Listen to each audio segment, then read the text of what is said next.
کوئی فیکٹری میں جاب کرنی پڑتی ہے، فیکٹری میں نہ ملے کسی کے ہاں مزدوری کرنی پڑتی ہے، لیکن کبھی بھی والدین نے بیٹیوں کو نہیں کہا، بیٹوں سے مزدوری کروائی ہے، اور بیٹیاں صرف پڑھتی ہیں، ان کی پڑھائی کے اوپر توجہ ہے، بیٹی کی مرضی ہے۔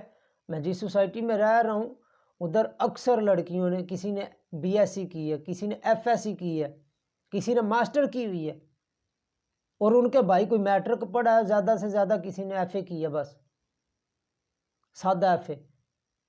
اس کے بعد پھر وہ گھر کے اخراجات اٹھا کر اور گھر کے معاملات میں مصروف ہو جاتا ہے۔ پھر بھی بہن کے جس کی خاطر وہ ساری، جس کی خوشیاں پوری کرنے کی خاطر وہ سارا دن ٹوکری اٹھاتا ہے دھوپ میں، مئی جون جولائی کی دھوپ ہو، بہن کو پرواہ نہیں، پنکھا چلا کے بیٹھی ہوئی ہے، اے سی چل رہا ہے بیٹھی ہوئی ہے، بل دینا تو بھائی نے، بہن کی یونیورسٹی کی فیس دینی ہے تو بھائی نے، بہن کی ٹیوشن کی فیس دینی ہے تو بھائی نے، کالج کی فیس دینی ہے تو بھائی نے، اس کے آنے جانے کا خرچ دینا تو بھائی نے یا باپ نے۔ پھر بھی وہ کہیں اگر بھائی شام کو آج کے والد سارے دن ٹوکری اٹھاتا دھوپ میں، شام کو آ کے کہہ دے کہ مجھے سالن گرم کر کے روٹی دے دو، تو نعرے لگانے شروع کر دیے کہ اپنا سالن خود گرم کرو، اپنے منہ سے خود تلاش کرو۔ یہ تو اخلاقیات نہ ہوئی۔ اس کے بعد اس کا مرد کی شادی کر دی جاتی ہے، ساری زندگی بیوی کے اخراجات پورے کرتے گزار دیتا ہے وہ، ساری زندگی بیوی کے سکھ دکھ میں اور سکھ دکھ میں شریک بھی ہوتا ہے، اور اس کی خوشیوں کے لیے اپنی خوشیاں قربان کر دیتا ہے۔ دیکھیں نا آپ اکثر معاشرے میں ایک مزدوری کرنے والا جو 30,000 روپیہ اس دور میں، آج سے 2 سال قبل وہ بھی 18-19 ہزار لیتا تھا، اب تھوڑی سی مہنگائی ہوگی، مہنگائی کی ہونے کی وجہ سے مزدور کی بھی تھوڑی سی مزدوری بڑھی ہے، اس دور میں 30,000 روپیہ کما رہا ہے، خود وہ کپڑے پہن رہا ہے، عید کے اوپر بھی چپل جوتے کے ساتھ گزارا کر رہا ہے، سوٹ پہن رہا ہے 600-700 والا، کبھی اس نے اپنی بیوی کو نہیں کہا کہ 2,000 کا سوٹ کیوں پہن رہی ہے، 3,000 کا، 30,000 میں اپنی بیوی کو کے اخراجات بھی پورے کر رہا، خوشیاں بھی کا بھی خیال رکھ رہا ہے، اور گھر کا چولہا بھی جلا رہا ہے۔ بیوی کو اس نے کبھی بھی اس بات کا احساس نہیں ہونے دیا کہ وہ کس طرح گھر کا اخراجات اٹھا رہا ہے۔ پھر بھی وہ شام کو کہے جی اپنے منہ سے خود تلاش کرو، اپنا سالن خود گرم کرو، یہ تو اخلاقیات نہ ہوئے، اخلاقیات کا جنازہ نکل گیا۔ پھر بیٹی ہو جاتی، ساری زندگی باپ بیٹی کے اخراجات پورے کرتا ہے، خوشیاں پوری کرتا ہے۔ میرا بھائی اگر دیکھا جائے تو عورتوں کی بنسبت مرد زیادہ جو تابعداری کرتے ہیں، کبھی ماں کی شکل میں، ماں کی، کبھی بہن کی خوشیوں کی خاطر، کبھی عورت کی اپنی بیوی کی خوشیوں کی خاطر، کبھی بیٹی کی خوشیوں کی خاطر، ساری زندگی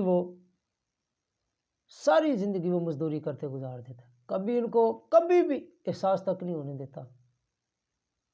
تو یہ اخلاقیات نہیں، اخلاقیات کا تقاضا تو ہوتا ہے کہ خاوند باہر کا کام کرتا ہے، شام کو وہ آئے، اور کچھ نہیں، وہ کچھ نہیں، آپ سے زیادہ کچھ اور نہیں چاہتے، یہی چاہتے ہیں کہ آپ ان سے ذرا مسکرا کے بول لیا کریں۔